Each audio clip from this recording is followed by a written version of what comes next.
Welcome to KPKS physics academy class 11th அலகு 1 இயல் உலகத்தின் தன்மையும் அளவீட்டியலும்.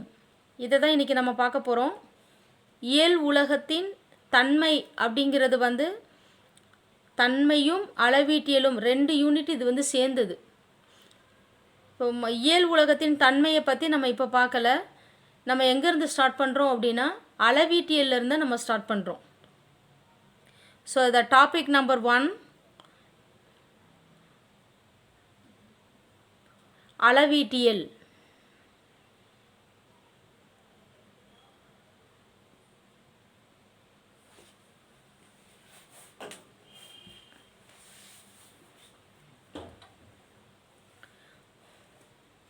அளவீட்டியல் அப்படிங்கிறது நம்ம எடுத்துட்டோம் அப்படின்னா இதில் என்ன சொல்லியிருக்கிறாங்க, ஃபஸ்ட்டு அளவீட்டியல்னால் என்ன அப்படிங்கிறத நம்ம ஃபஸ்ட்டு பார்க்குறோம்.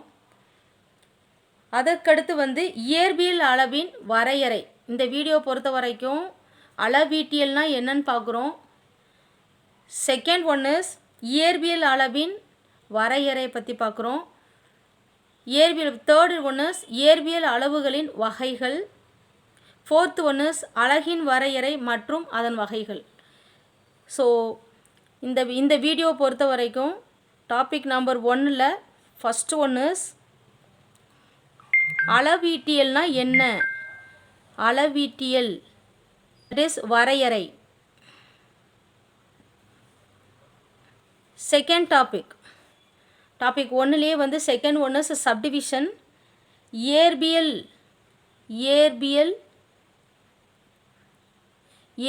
அளவின் வரையறை,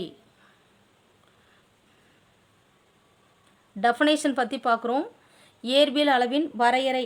அதுக்கடுத்து தேர்டு ஒன் இஸ் இந்த இயற்பியல் அளவின் வரையறையில் பார்த்தோம் அப்படின்னா இதனுடைய வகைகள். நெக்ஸ்ட் ஒன் இஸ் இயற்பியல் அளவின் வரையறை பார்த்ததோடு நம்ம என்ன பண்ணுறோம் அப்படின்னா வகைகள், அது எத்தனை வகைகள் அப்படிங்கிறது இதில் பார்க்குறோம் நம்ம வகைகள். தேர்டு ஒன் இஸ் சி, அலகின் வரையறை. அலகின் வரையறை மற்றும் அதன் வகைகள்.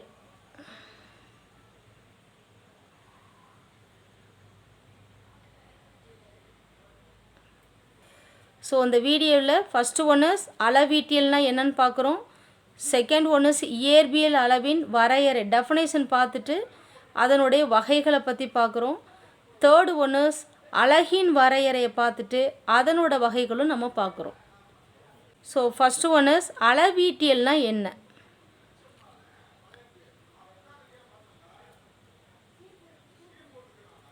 அளவீட்டியல் இதை எப்படி நம்ம டிஃபைன் பண்ணுறோம் அப்படின்னா அளவீட்டியல் என்பது ஒரு இயற்பியல் அளவை எடுத்துக்கோங்க. இயற்பியல் அளவை எடுத்து அதன் படித்தர அளவுடன் ஒப்பிடுவது ஆகும். இதுதான் ஆக்சுவல் டெஃபனேஷன். அளவீட்டியலை நம்ம எப்படி வரையறை பண்ணுறது, அதாவது டெஃபனேஷன். இதுக்கு வேண்டிய ஒரு எக்ஸ்பிளனேஷன் உங்களுக்கு கொடுக்குறேன். இயற்பியல் ஏதாவது ஒரு இயற்பியல் அளவை நம்ம எடுத்துக்க வேண்டியதான். ஒரு இயற்பியல் அளவை நம்ம எடுத்து அதனை படித்தர அளவுடன், அதாவது என்னென்னா இயற்பியல் அளவு அப்படின்னு நம்ம எடுத்துக்கிட்டோம் அப்படின்னா ஒரு எக்ஸாம்பிளுக்கு பார்த்தோம் அப்படின்னா நீளம், இது ஒரு இயற்பியல் அளவு. இதை யாரோட நம்ம கம்பேர் பண்ணணும் அப்படின்னா படித்தர அளவுடன் நம்ம பண்ணணும். அதாவது இங்கிலீஷில் சொல்லணும் பார்த்தோம் அப்படின்னா படித்தர அளவுங்கிறது ஒரு ஸ்டாண்டர்ட் யூனிட். இதோடு நம்ம என்ன பண்ணணும் அப்படின்னா ஒரு படித்தர அளவு அப்படிங்கிறது என்னது அப்படின்னா ஒரு ஸ்டாண்டர்ட் யூனிட்டு.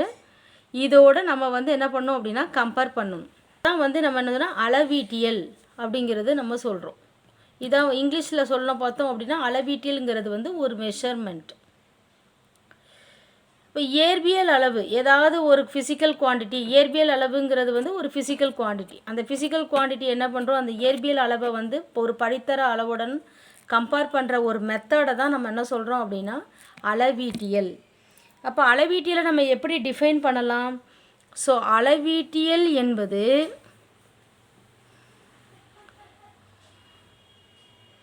அளவீட்டியல் என்பது எந்த ஒரு இயற்பியல் அளவையும் அதன் படித்தர அளவுடன் ஒப்பிடுவது ஆகும். இதுதான் அளவீட்டியலுடைய டெஃபினேஷன். ஏதாவது ஒரு ஃபிசிக்கல் ஒரு இயற்பியல் அளவை வந்து நம்ம எடுத்துக்க வேண்டியது நீளம் இருக்கலாம், நிறை இருக்கலாம், காலம் இருக்கலாம், ஏதாவது திசைவேகம் இருக்கலாம், முடுக்கம் இருக்கலாம், ஏதாவது ஒன்று இயற்பியல் அளவு நம்ம எடுத்துக்கலாம். இந்த இயற்பியல் அளவை ஒரு படித்தர அளவோட ஒரு ஸ்டாண்டர்ட் யூனிட்டு நம்ம வச்சுருப்பாங்க. அதோட கம்பேர் பண்ணும்போது நம்ம அந்த மெத்தடாலஜி தான் நம்ம என்ன சொல்கிறோம், அளவீட்டியல் அப்படிங்கிறது நம்ம சொல்கிறோம். இப்போ அதுக்கு வேண்டிய டெஃபினேஷன் வரையறை, இப்போ எக்ஸாம்ஸில் வந்து கேட்குறாங்க அளவீட்டியல் வரையறை அப்படின்னு சொன்னால் நீங்கள் இதை மாத்திரம் எழுதுனா போதும். இந்த கொட்டேஷனில் நான் கொடுத்துருக்கிறத நீங்கள் இதை எழுதுனா போதும். அளவீட்டியல் என்பது எந்த ஒரு இயற்பியல் அளவையும் அதன் படித்தர அளவுடன் வந்து ஒப்பிடுவது ஆகும். இதுதான் அதனுடைய வரையறை. செகண்ட் டாபிக் நம்ம பார்க்குறோம் இயற்பியல் அளவின் வரையறை. இயற்பியல் அளவுகள் அப்படின்னு எடுத்துட்டோம்னா நீளம் இருக்கலாம், நிறை இருக்கலாம், முடுக்கம், திசைவேகம், விசை, இது எல்லாமே நம்மளுக்கு இயற்பியல் அளவுகள் தான். அப்போது ஒரு இயற்பியல் அளவை நான் அது இயற்பியல் அளவு தான் அப்படிங்கிறத எப்படி சொல்லலாம் அப்படின்னா, ஃபஸ்ட்டு அது அளவிடப்படக்கூடியதாக இருக்கணும், நம்மளால் அதை மெஷர் பண்ண முடியணும். செகண்ட் திங் என்ன அப்படின்னா, இயற்பியல் விதிகளுக்கு உட்பட்டதாக இருக்கணும். இயற்பியல் விதிகளை என்ன பண்ணும் அப்படின்னா, விதிகளை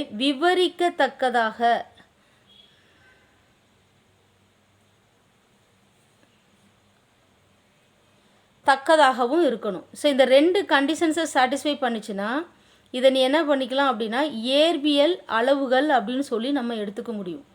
ஒன்று நம்மளால் வந்து அதை மெஷர் பண்ண முடியணும், அதாவது அளவிடப்படக்கூடியதாக இருக்கணும். செகண்ட் ஒன்ஸ் வந்து இயற்பியல் விதிகளுக்கு உட்பட்டதாக இருக்கணும். இந்த ரெண்டு கண்டிஷன்ஸை சாட்டிஸ்ஃபை பண்ணிச்சுன்னா நீளத்தை வந்து நீ எப்படி எடுத்துக்கலாம் அப்படின்னா இயற்பியல் அளவுன்னு எடுத்துக்கலாம். நிறை அப்படின்னு சொன்னால் அதை வந்து ஒரு இயற்பியல் அளவு, அதாவது இங்கிலீஷில் சொல்ல போனோம் அப்படின்னா அது ஒரு ஃபிசிக்கல் குவான்டிட்டியாக நம்ம வந்து எடுத்துக்க முடியும். அப்போ இயற்பியல் அளவை வந்து இப்படி தான் நம்ம டிஃபைன் பண்ணணும். இதுதான் வந்து ஒரு இம்பார்ட்டண்டான டெஃபினேஷன்ஸு.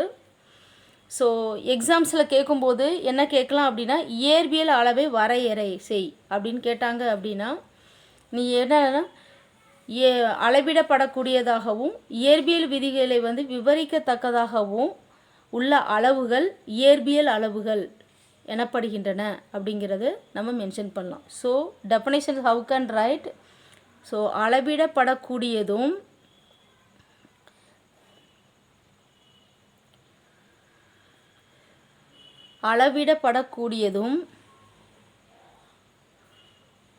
அதன் மூலம் இயற்பியல் விதிகளை விவரிக்கத்தக்கதுமான அளவுகள் இயற்பியல் அளவுகள்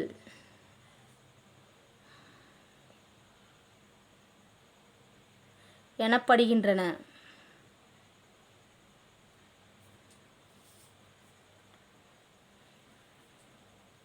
இப்போ 2 மார்க் ஆர் 3 மார்க் கொஸ்டின்ஸில் இயற்பியல் அளவை வரையறை செய் அப்படின்னு சொன்னால் இந்த கொட்டேஷனில் கொடுக்குற இந்த டெஃபினேஷன் மட்டும் நீங்கள் எழுதினாவே உங்களுக்கு போதும். இந்த மேலுள்ள பாயிண்ட்டு புரிஞ்சுக்கிறதுக்காக கொடுத்தது. ஸோ நெக்ஸ்ட் ஒன் இஸ், இப்போ நம்ம இயற்பியல் அளவை நம்ம வரையறை செஞ்சிட்டோம், இதனுடைய வகைகளை பார்க்குறோம். அடுத்தது வந்து என்னது அப்படின்னா இயற்பியல் அளவின் வகைகள். அப்போது நான் ஒரு எக்ஸ்ப்ளனேஷன் ஒன்று கொடுக்குறேன். இயற்பியல் அளவுகள் இதை எப்படி வந்து வகைப்படுத்துகிறாங்க அப்படின்னா 2 வகைகளாக பிரிக்கிறாங்க. ஃபஸ்ட்டுக்கு பேர் என்னது அப்படின்னா அடிப்படை அளவுகள்,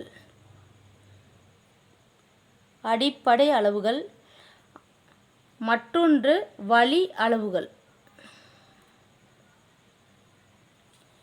இயற்பியல் வகை அளவுகளை 2 வகைகளாக நம்ம பிரிக்கலாம். அடிப்படை அளவுகள் ஒன்று, இன்னொன்று வந்து என்னது அப்படின்னா வழி அளவுகள் அப்படிங்கிறது குடிக்கிறோம்.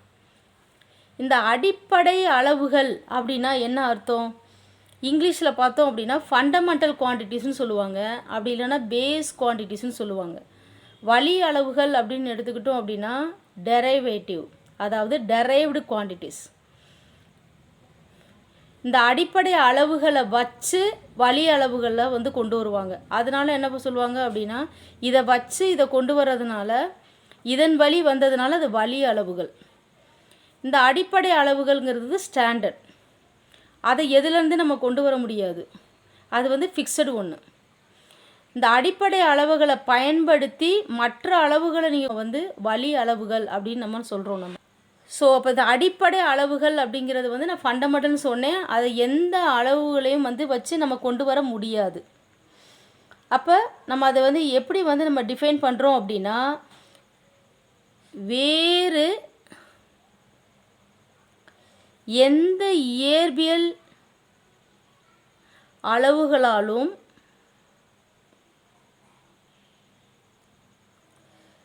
குறிப்பிடப்பட இயலாத அளவுகள்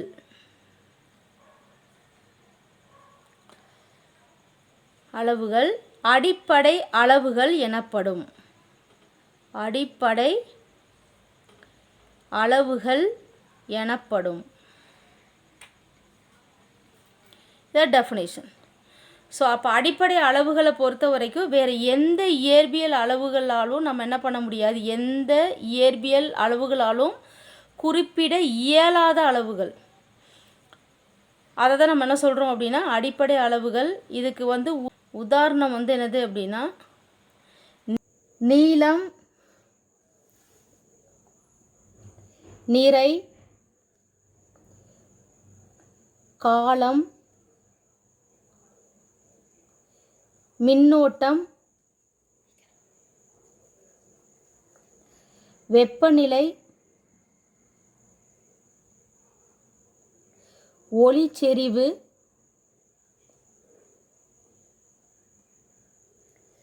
பொருளின் அளவு.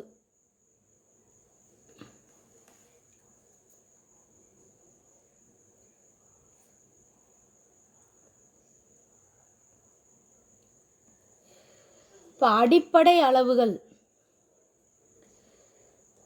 உதாரணத்துக்கு நம்பர் 1 நீளம், நம்பர் 2 நிறை, 3 காலம், 4 மின்னோட்டம், 5 வெப்பநிலை, 6 ஒளிச்செறிவு, 7 1 பொருளின் அளவு. இதுதான் அடிப்படை அளவுகள். இந்த அளவுகளை வந்து நம்ம என்ன பண்ண முடியாது அப்படின்னா வேறு எந்த அளவுகளாலும் இதை கொண்டு வர முடியாது. இது ஸ்டாண்டர்ட். அப்போ அடிப்படை அளவுகள் எத்தனை அப்படின்னு கொஸ்டின் கேட்டாங்க அப்படின்னா மொத்தம் 7 அடிப்படை அளவுகள் நம்ம கையில் இருக்குது. ஸோ 7 அடிப்படை அளவுகள். அடிப்படை அளவுகள் எத்தனைன்னு கேட்டாங்க அப்படின்னா 7.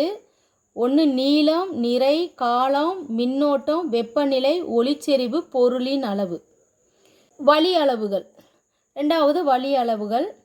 வழி அளவுகள் அப்படிங்கிறது வந்து வழி அளவுகள் அப்படின்னு நம்ம எடுத்துக்கிட்டோம் அப்படின்னா இந்த சொன்ன இந்த அடிப்படை அளவுகள் இருக்குல்ல, இந்த அடிப்படை அளவுகளை வச்சு தான் இந்த அளவுகளை வழி அளவுகளை நம்ம கொண்டு வர முடியும்.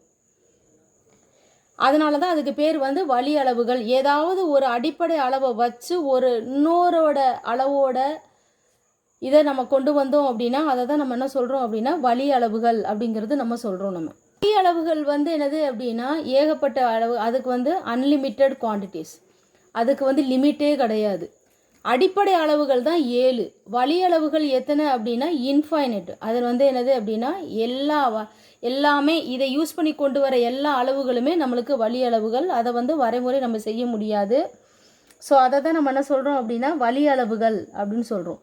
அப்போ இதை எப்படி நம்ம டிஃபைன் பண்ணலாம்? வழி அளவுகள் அப்படிங்கிறத நம்ம எப்படி சொல்லலாம் அப்படின்னா அடிப்படை அளவுகளால், அடிப்படை அதாவது இதை யூஸ் பண்ணி அடிப்படை அளவுகளால் குறிப்பிடக்கூடிய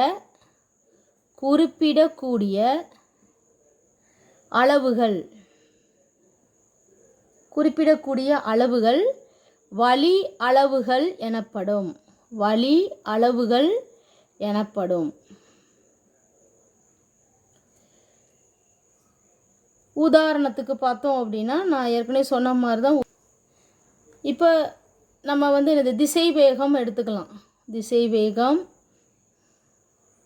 இது வந்து ஒரு வழி அளவுகள்.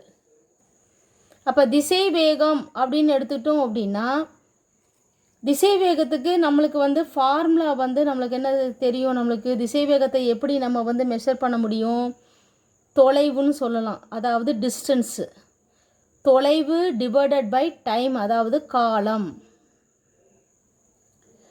இதான் திசை வேகத்தை வந்து நம்ம கால்குலேட் பண்ணக்கூடிய ஒரு ஃபார்முலா. இப்போ இந்த தொலைவுங்கிறது வந்து நம்ம வழி அளவுகள் என்னது, அடிப்படை அளவுகளை வச்சு தான் இதை வந்து வழி அளவுகளை கொண்டு வரணும். அப்போ இந்த தொலைவுங்கிறதுக்கு இன்னொரு பேர் நம்ம என்ன மென்ஷன் பண்ணலாம், நீளம். ஒரு எக்ஸாம்பிளுக்கு சொல்கிறேன், நீளம் டிவைட் பை காலத்தை நம்ம என்ன பண்ணலாம், காலத்தை நம்ம காலம் தான் மென்ஷன் பண்ணணும். அப்போ இந்த நீளமும் இந்த காலமும் இந்த அடிப்படை அளவுகளில் வந்துருச்சு. நீளம் இங்கே வந்துருச்சு, காலமுங்கிற வந்துருச்சு. அப்போ நீளமும் காலமும் அடிப்படை அளவுகள். இந்த அடிப்படை அளவுகளை பயன்படுத்தி திசைவேகம் என்ற ஒரு வழி அளவை நம்ம என்ன பண்ணியிருக்கோம், உருவாக்கியிருக்கிறோம். அப்போ இந்த திசைவேகங்கிறது வந்து ஒரு வழி அளவு. ஏன்னா அடிப்படை அளவுகளை பயன்படுத்தி இந்த அளவை நான் கொண்டு வந்திருக்கேன். அதனால் திசைவேகத்தை வழி அளவுன்னு சொல்கிறேன். இப்போ இதே மாதிரி இன்னொரு வந்து ஒரு உதாரணத்துக்கு எடுத்துட்டோம் அப்படின்னா முடுக்கம் ஆக்சலரேஷன் சொல்கிறோம். ஸோ அப்போ முடுக்கம்ங்கிறது வந்து என்ன ஃபார்முலா நம்மளுக்கு, திசைவேகம் பை காலம். இதான் வந்து நம்மளுக்கு முடுக்கம். இப்போ திசைவேகம் பார்த்தோம்னா அது வழி அளவு, காலங்கிறத பார்த்தா அடிப்படை அளவு. அப்போ நம்ம என்ன பண்ணணும், இந்த திசை வேகத்தை வந்து அடிப்படை அளவுக்கு நம்ம மாற்றணும். திசை வேகத்துக்கு ஏற்கனவே நம்ம என்ன தெரிஞ்சு வச்சுருக்கிறோம், தொலைவு டிவைடட் பை காலம். திசை வேகத்துக்கு கீழே டினாமினேட்டரில் இங்கே ஒரு காலம்னு ஒன்று இருக்குது. அப்போ அந்த காலத்தையும் இதில் நான் போட்டுக்கிறேன். இப்போ தொலைவு டிவைடட் பை அந்த காலத்தை கீழே இறக்கிட்டோம் அப்படின்னா காலம் ஹோல் ஸ்கொயர், காலம் இன்ட்டு காலம் காலம் ஹோல் ஸ்கொயர். அப்போ தொலைவுங்கிறத வந்து நம்ம மறுபடியும் எப்படி எழுதலாம், நீளம்னு எழுதலாம். நீளம் டிவைடட் பை காலம் ஹோல் ஸ்கொயர். அப்போ நீளம்ங்கிறது ஒரு அடிப்படை அளவு, காலம்ங்கிறது வந்து ஒரு அடிப்படை அளவு. அப்போ இந்த ரெண்டு அடிப்படை அளவுகளை வச்சு நம்ம என்ன கொண்டு வந்திருக்கோம், முடுக்கம் அப்படிங்கிற ஒரு வழி அளவை நம்ம கொண்டு வந்திருக்கோம். அப்போ அதனால தான் நான் சொல்கிறேன், நீளம் காலங்கிறது அடிப்படை அளவு. இந்த ரெண்டு அளவை யூஸ் பண்ணி பயன்படுத்தி நம்ம என்ன பண்ணுறோம் அப்படின்னா முடுக்கங்கிற ஒரு இயற்பியல் அளவை கொண்டு வந்திருக்கிறோம். அதனால இது வந்து வழி அளவுகள் அப்படின்னு நம்ம சொல்கிறோம். அடிப்படை அளவை பயன்படுத்தி கொண்டு வந்ததுனால முடுக்கத்தை நம்ம வழி அளவுகள் அப்படிங்கிறது நம்ம சொல்கிறோம். இது வந்து அனதர் எக்ஸாம்பிள். இதை தொடர்ந்து நம்ம விசை, அழுத்தம், ஆற்றல் எக்ஸெட்ரா இது எல்லாத்தையும் நம்ம என்ன சொல்லலாம் அப்படின்னா வழி அளவுகள் அப்படிங்கிறது சொல்லலாம். நம்ம இப்போ நம்ம என்ன பார்த்துருக்குறோம், நம்ம இயற்பியல் அளவுகள்னால் என்னன்னு பார்த்தோம். அதுக்கடுத்து அடிப்படை அளவுகள், அனதர் ஒன்று வந்து வழி அளவுகள் அப்படின்னா என்னென்னு அதையும் வரையறை செஞ்சுருக்கோம். அதற்கு வேண்டிய உதாரணத்தையும் நம்ம பார்த்துருக்குறோம். ஒன் வேர்டில் வந்து கேட்கும் பொழுது உங்களுக்கு பயிற்சி வினாக்கள் வந்து நான் கொடுக்கும்போது உங்களுக்கு அதனை பற்றின ஒரு ஐடியா வந்து உங்களுக்கு கிடைக்கும். எந்த மாதிரி கொஸ்டின் வந்து அவங்க கேட்பாங்கங்கிறது பயிற்சி வினாக்கள் இதுக்கு பின்னாடி நான் கொடுக்குறேன். அதை பயிற்சி செய்யும்போது உங்களுக்கு அது தெரியும். இப்போ அடுத்த next topic, that is C, third topic நான் சொன்னபடி என்னது அப்படின்னா அலகின் வரையறை. அலகின் வரையறை அதனோட வகைகளை அப்புறமேட்டு நம்ம பார்க்கலாம். ஸோ வந்து ஒரு அலகுங்கிறது இங்கிலீஷில் வந்து என்ன சொல்கிறாங்க அப்படின்னா யூனிட். இந்த அலகுங்கிறது வந்து இங்கிலீஷில் வந்து தெரிஞ்சுக்கங்க, தட் இஸ் வந்து ஒரு யூனிட் அப்படிங்கிறத நம்ம சொல்கிறோம். அப்போ ஒரு யூனிட் அப்படிங்கிறது வந்து என்னது அப்படிங்கிறத நம்ம முதல்ல வந்து நம்ம தெரிஞ்சுக்கணும். நம்ம இப்போது நான் ஒரு நீளத்தை வந்து நான் மெஷர் பண்ணுறேன். இப்போ வந்து என்னது அப்படின்னா ஒரு ஸ்டிக்கு எடுத்துக்கிறோம். ஒரு ஸ்டிக்கோட லென்த்து இந்த லென்த்து வந்து எவ்வளோ இருக்குது அப்படின்னா எனக்கு 10 மீட்டர் இருக்குது. இது வந்து ஒரு 10 மீட்டர் லென்த்து, 10 மீட்டர் லென்த்து. இப்போ நான் இதை ஏன் வந்து என்னென்னா 10 மீட்டர் அப்படிங்கிறது நான் சொல்லணும். இப்போ நீங்கள் ஒரு ஸ்கேல் எடுத்திருப்பீங்க. அந்த ஸ்கேலில் பார்த்தோம் அப்படின்னா ஒரு 1 2 வந்து என்னது அப்படின்னா 15 சென்டிமீட்டர் கொடுத்துருப்பாங்க. இப்போ வந்து ஒரு ஃபுல் ஸ்கேல் மீட்டர் ஸ்கேல் லேபில் யூஸ் பண்ணுவீங்க. மீட்டர் ஸ்கேல் அப்படிங்கன்னா 100 சென்டிமீட்டருங்கிறது கொடுத்துருப்பாங்க.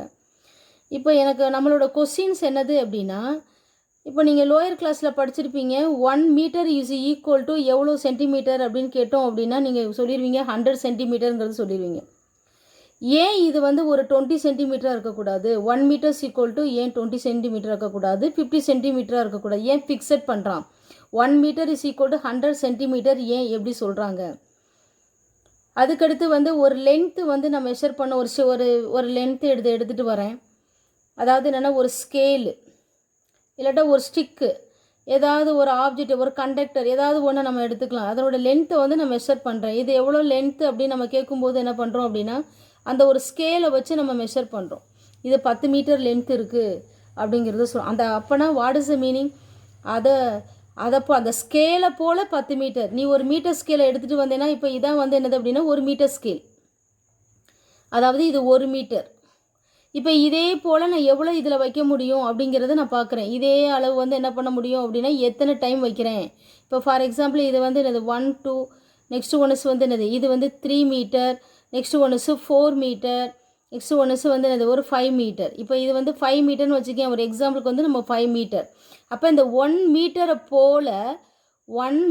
போல் இது எத்தனை மடங்கு இருக்குது அப்படின்னா 5 மடங்கு இருக்குது. 5 டைம்ஸ் இதை நான் வைக்கலாம். அப்போ இதான் வந்து என்னது அந்த ஆப்ஜெக்டோடைய லென்த்து. இதான் வந்து அந்த ஆப்ஜெக்டோடைய லென்த்து. அப்போ இந்த 1 மீட்டருங்கிறதா ஒரு யூனிட்டுன்னு அர்த்தம். நம்மளுக்கு ஒரு வீடு வந்து நம்ம கட்டுறோம் அப்படின்னா என்டையர் பில்டிங்க்கு ஃபஸ்ட்டு பேசிக் என்ன அப்படின்னா ஒரு பிரிக்கு கொண்டு வந்து வைப்பாங்க. ஒரு செங்கல் கல் தான் ஃபஸ்ட்டு பேஸ், அதை தான் வைப்பான். அதை சுற்றி அதை வச்சுட்டு என்ன பண்ணுவாங்க அப்படின்னா 3 டைமென்ஷனில் அந்த செங்கலை சுற்றி வச்சு நம்ம கட்டும்போது வந்து என்ன இருக்கும் அப்படின்னா நம்மளுக்கு வந்து ஒரு கட்டடம் கிடைக்கும். அப்போ அந்த டோட்டல் கட்டடத்துக்கு வந்து என்னது அப்படின்னா அந்த செங்கல் தான் என்னது அப்படின்னா அலகு, தட் இஸ் யூனிட்ஸ். அப்போ அதே மாதிரி வந்து என்ன அப்படின்னா இந்த 5 மீட்டர் லென்த்து அப்படின்னு சொல்கிறேன் அப்படின்னா இந்த 1 மீட்டரை போல் இது 5 மடங்கு இருக்குதுன்னு அர்த்தம். அப்போ இந்த 1 மீட்டரை தான் என்ன சொல்கிறேன் அப்படின்னா அலகு அப்படிங்கிறது எடுத்துக்கிறேன். இங்கிலீஷில் வந்து நம்ம அதை என்ன சொல்கிறோம் அப்படின்னா யூனிட் அப்படிங்கிறத நம்ம மென்ஷன் பண்ணுறோம். அப்போ அதை தான் வரையறை செய், அழகை வந்து நம்ம என்ன சொல்லுவோம் வரையறை செய் அப்படிங்கிறத சொல்கிறாங்க. இந்த அழகை வந்து என்ன பண்ணலாம் அப்படின்னா வந்து யார் வேணாலும் நம்ம சொல்லிட முடியாது 1 மீட்டர் ஈக்குவல் டு 100 சென்டிமீட்டர். இல்லை 1 மீட்டர் ஈக்குவல் டு நீ 50 சென்டிமீட்டர் தான் வைக்கணும், இல்லை 1 மீட்டர் ஈக்குவல் டு நீ 25 சென்டிமீட்டர் தான் வைக்கணும். ஆளுக்கு ஒரு வந்து ஒவ்வொருத்தவங்களும் ஒரு ஒப்பீனியன் நம்ம சொல்ல முடியாது. அப்போது எல்லாருனாலும் ஏற்றுக்கொள்ளப்பட்டதாக இருக்கணும் அந்த யூனிட்.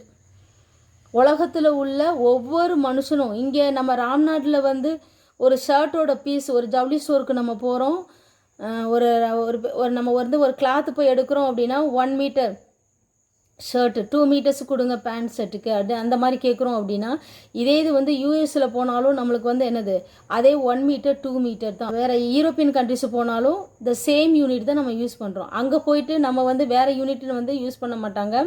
ஸோ உலகத்தாரில் உள்ள எல்லாரும் அதை அக்செப்ட் பண்ணிக்கணும். ரைட்டு, இந்த யூனிட் வந்து எங்கே போனாலும் சரி தான், உலகத்தில் எந்த மூளைக்கு போனாலும் சரி தான் 1 மீட்டர்ஸ் ஈக்குவல் டு தான் 100 சென்டிமீட்டர். யூஎஸ்க்கு போகிறதுனால 1 மீட்டர்ஸ் ஈக்குவல் டு 200 சென்டிமீட்டர் நம்மளுக்கு சேஞ்ச் ஆகாது. அப்போது அந்த உலகம் முழுவதும் உள்ள ஈச் அண்ட் எவ்ரி பர்சன் வந்து அதை அக்செப்ட் பண்ணிக்கணும். ஈச் அண்ட் எவ்ரி கண்ட்ரியும் அதை அக்செப்ட் பண்ணணும். அப்போ என்னென்னா உலகளவில் ஏற்றுக்கொள்ளப்பட்டதாக இருக்கணும் அந்த அழகு. இந்த 1 மீட்டருங்கிறது எல்லாருனாலையும் அக்செப்ட் பண்ணப்பட்ட ஒன்று. ரெண்டாவது வந்து என்னதை சொல்கிறோம் அப்படின்னா அதாவது என்னென்னா இதுதான் ஒரு ஸ்டாண்டர்ட். எங்கே போனாலும் வந்து என்னது இதோடு தான் நீ கம்பேர் பண்ணணும். இதை போல் எத்தனை மடங்கு இருக்குன்னு சொல்லு, அவ்வளோதான். ஒரு பில்டிங்கோட ஹைட்டை மெஷர் பண்ணுறியா அப்படின்னா இது எத்தனை மீட்டரில் அடியில் சொல்லுவாங்க. ஸோ வந்து எஸ்ஏ யூனிட்டில் பார்த்தோம் அப்படி அதெல்லாம் நம்ம பின்னாடி வரக்கூடிய கிளாஸஸில் நம்ம கண்டிப்பாக பார்ப்போம். ஸோ அப்போ அந்த 1 மீட்டர் அப்படிங்கிறது வந்து இதுதான் பேசிக். இதை போல் எத்தனை மடங்கு இருக்குது, இந்த ஸ்கேல் வந்து 5 மடங்கு இருக்குது, அதே மாதிரி ஒரு ஸ்கேல் 10 மடங்கு இருக்குது, ஒரு ஸ்கேல் வந்து என்னது அப்படின்னா ஒரு 100 மடங்கு இருக்குது அப்படின்னா இதை போல் எத்தனை மடங்கு இருக்குது. அப்போ இதுதான் நம்ம என்ன சொல்கிறோம் அப்படின்னா படித்தர அளவு. இது அதாவது இங்கிலீஷில் வந்து நம்ம என்ன சொல்கிறோம் அப்படின்னா இது ஸ்டாண்டர்ட் யூனிட் அப்படின்னு சொல்லுவாங்க. இதை நம்ம ஸ்டாண்டர்ட் யூனிட். அப்போ இதை பேஸ் பண்ணி தான் நம்ம வந்து என்ன பண்ணுறோம் அப்படின்னா இந்த அலகை வந்து நம்ம வரையறுக்க செய்கிறோம்.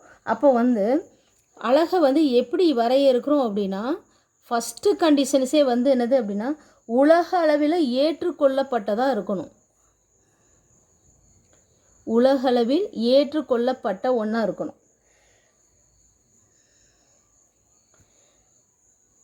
கொல்லப்பட்ட.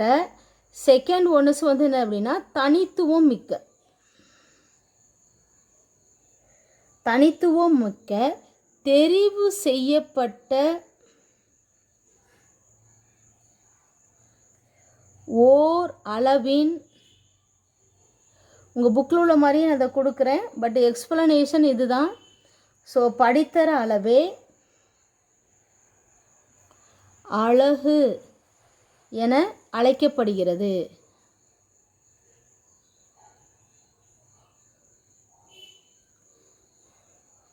இப்போ எக்ஸாம்ஸில் வந்து அலகு வரையறை அப்படின்னு கேட்டாங்க அப்படின்னா இந்த டெஃபினேஷன் நீங்கள் எழுதினாவே போதும். ஸோ உலகளவில் அது ஏற்றுக்கொள்ளப்பட்டதாக ஒன்று இருக்கணும். செகண்ட் ஒன்றுச்சுன்னு அப்படின்னா தனித்துவமிக்க தெரிவு செய்யப்பட்ட ஒரு படித்தர அளவு, அதாவது ஒரு ஸ்டாண்டர்ட் யூனிட். அப்படி இருந்தால் மட்டும்தான் அதை நம்ம என்ன சொல்லலாம் அப்படின்னா அதை யூனிட்டாக நம்ம எடுத்துக்கலாம். இப்போ நீளத்தை பொறுத்த வரைக்கும் நீளம் அப்படின்னு எடுத்துட்டோம்னா நீளத்துக்கு பொறுத்த வரைக்கும் நம்ம என்ன பண்ணுறோம், அதுக்கு வந்து படித்தர அளவு வந்து மீட்டர். இதே இது வந்து நான் நிறை அப்படின்னு எடுத்துக்கிட்டேன் அப்படின்னா அதுக்கு வந்து படித்தர அலகு அப்படின்னு எடுத்துக்கிட்டோம்னா தட் இஸ் வந்து என்னதுன்னா கிலோகிராம். கேஜி கிலோகிராம் இஸ் ஒன்று மீட்டர். இதே நான் ஒரு வெப்பநிலை அப்படின்னு எடுத்துட்டேன் அப்படின்னா அதுக்கு வந்து படித்தர அளவு வந்து என்னது கெல்வின், கே. அப்போ இது எல்லாமே நம்ம வந்து அலகு அப்படிங்கிறது நம்ம வந்து வரையறை செய்கிறோம். நம்ம இந்த அலகினுடைய வகைகள் என்ன, இந்த வகைகளை பொறுத்த வரைக்கும் அலகுகளை வந்து என்ன பண்ணலாம் அப்படின்னா 2 வகைகளாக பிரிக்கலாம். ஒன்று வந்து என்ன பிரிக்கிறோம் அப்படின்னா அடிப்படை அலகுகள் ஒன்று பிரிக்கலாம், அதாவது ஃபண்டமெண்டல் யூனிட்ஸ், அடிப்படை அலகுகள். இன்னொன்று வந்து பார்த்தோம் அப்படின்னா வழி அலகுகள் அப்படிங்கிறதையும் நம்ம வந்து கிளாஸிஃபை பண்ண முடியும். அடிப்படை அலகுகள் அப்படிங்கிறது என்ன சொல்கிறோம் அப்படின்னா ஏற்கனவே நம்ம என்ன அடிப்படை அளவுகள் வச்சுருந்தோம். அளவுகள் நம்ம என்ன பார்த்தோம், நீளம், நிறை, காலம், மின்னோட்டம், ஒரு 7 அடிப்படை அளவுகள் சொன்னேன். அந்த அடிப்படை அளவுகளை ஃபுல்லாக இப்போ அடிப்படை அளவுகள் அப்படிங்கிறது எடுத்துட்டோம்னா நம்ம என்ன சொன்னோம், ஃபஸ்ட்டு ஒன்று நீளம் சொல்லியிருந்தோம். நீளம். செகண்ட் ஒன்று வந்து நிறை சொல்லியிருந்தேன். தேர்டு ஒன்று வந்து என்னது அப்படின்னா நம்மளுக்கு காலம். ஃபோர்த்து ஒன்று வந்து என்னது அப்படின்னா மின்னோட்டம். ஃபிஃப்த்து ஒன்று வெப்பநிலைன்னு சொல்லியிருந்தோம். சிக்ஸ்த்து ஒன்று ஒளிச்செறிவு. செவன்த்து ஒன்று பொருளின் அளவு.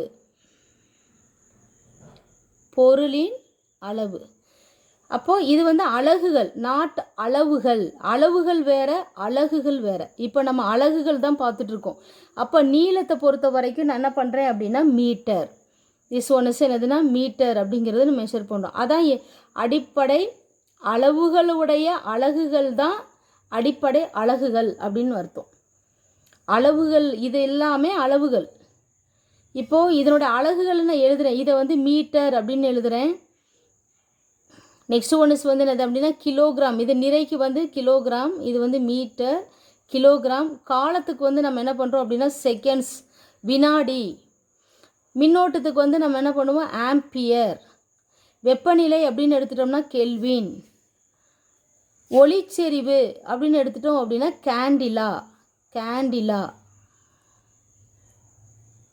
கேண்டிலா. இதை சிடி அப்படின்னு மென்ஷன் பண்ணுவாங்க. பொருளின் அளவு அப்படின்னா அமௌண்ட் ஆஃப் சப்ஸ்டன்ஸ்னு பேர் இங்கிலீஷில். இதுக்கு வந்து மோல், கெமிஸ்ட்ரியில் படிச்சிருப்பீங்க மோல். அப்போ இது எல்லாமே என்னது அப்படின்னா அலகுகள். அலகுகள் அப்படிங்கிறது பார்த்தோம் அப்படின்னா மீட்டர், கிலோகிராம், செகண்ட்ஸ். இது வந்து செகண்ட்ஸு, தட் இஸ் வினாடின்னு சொல்லிட்டு சொல்லுவோம். செகண்ட்ஸ், கிலோகிராம், அதுக்கடுத்து இது வந்து metre, ampere, kelvin, candela and பொருளின் அளவு வந்து மோல். அப்போ இதை தான் நம்ம என்ன சொல்கிறோம் அப்படின்னா அடிப்படை அலகுகள். வழி அலகுகள் அப்படிங்கிறது வந்து நம்ம ஏற்கனவே பார்த்தா தான் அளவுகளை வச்சு நம்ம என்ன பண்ணணும், மெஷர் பண்ணணும். அதுலேருந்து நம்ம கொண்டு வர்றது தான் நம்ம வந்து வழி அலகுகள். இப்போ எக்ஸாம்பிளுக்கு வந்து உதாரணத்துக்கு பார்த்தோம் அப்படின்னா இப்போ திசை வேகம்னு எடுத்துக்கோங்க. இந்த திசை வேகத்துக்கு நான் ஏற்கனவே இப்போ தான் சொன்னேன். நான் ஃபார்முலா வந்து என்னது அப்படின்னா தொலைவு டிவைடட் பை காலம் அப்படின்னு பார்த்தோம்.